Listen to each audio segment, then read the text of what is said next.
Toute question en relation avec la victoire réside en ceci. Avons-nous confiance en nous-mêmes ou avons-nous confiance dans le Seigneur?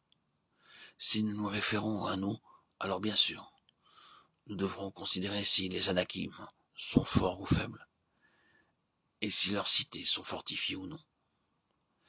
Mais si nous nous confions en Dieu, alors la question des ressources humaines ne se posera même pas. Si nous nous confions en Dieu, il n'y a aucune place pour la crainte, puisque la victoire est assurée pour tous ceux qui placent en lui leur confiance. Il y a une autre remarque concernant Caleb.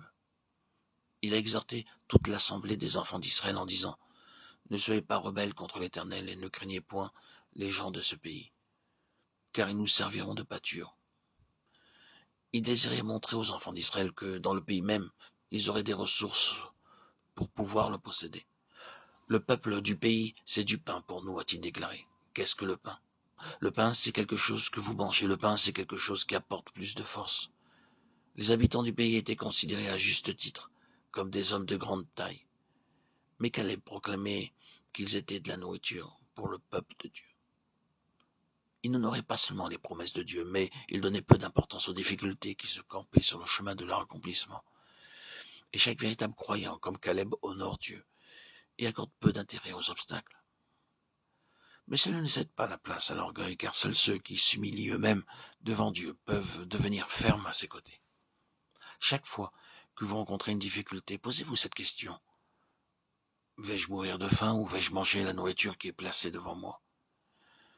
Si vous reposez sur la victoire du Seigneur et laissez sa vie se manifester en vous, vous découvrirez de la nourriture fraîche et un accroissement de vitalité en acceptant comme du pain ces anakim qui s'opposent à votre progression. Gardez présent à l'esprit que les personnes qui ne mangent pas bien ne peuvent pas croître vers la maturité. Nombreux sont ceux qui considèrent que la parole de Dieu est leur nourriture et que faire la volonté de Dieu, c'est aussi leur nourriture. Mais qui rejettent l'anakim comme une nourriture sans goût. Plus nous mangerons de cette nourriture et plus nous deviendrons forts.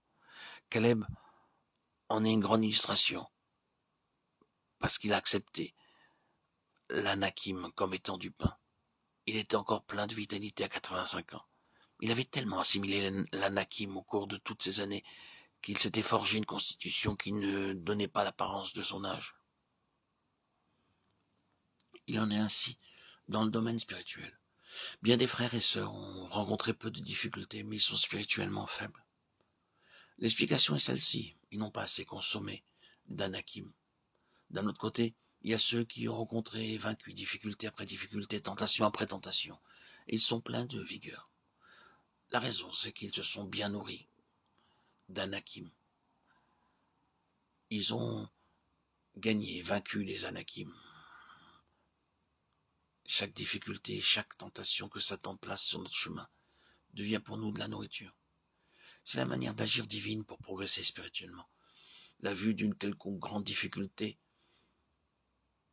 telle que nous voyons dans Josué, suscite la crainte dans le cœur de ceux qui ne se confient pas en Dieu. Mais ceux qui se confient en lui disent « Loué soit Dieu, voilà un peu de nourriture ». Toutes nos épreuves, sans exception, sont pour nous de la nourriture et en les acceptant les unes après les autres, nous sommes de plus en plus richement nourris et cela a pour résultat un continuel accroissement de force. Nous devons être assurés que ceux qui ne craignent pas les fils d'Anak, les Anakim, les géants qui peuplaient le pays de la promesse, seront bien capables de vaincre. Ce fut le cas pour Caleb, qui ne fut nullement effrayé par les Anakim, les géants qui peuplaient la terre promise. Il ne défaillait pas. Sa foi a triomphé de sa peur charnelle.